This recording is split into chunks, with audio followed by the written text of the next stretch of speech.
ये क्वेश्चन ना सिर्फ दिवेश के लिए। हाँ? ऐसी क्या चीज़ है जिसको बनाने में बहुत टाइम लगता है पर टूटने में ना 1 सेकंड भी नहीं लगता? विश्वास। ये तो क्यों ऐसा?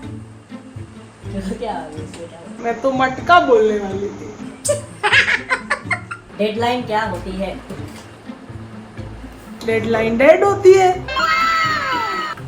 कीर्ति, do you have answer? Deadline क्या होती क्या है? होती है?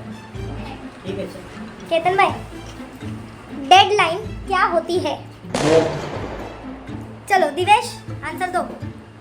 क्लाइंट के लिए सीरियस, टीम के लिए फ्लेक्सिबल।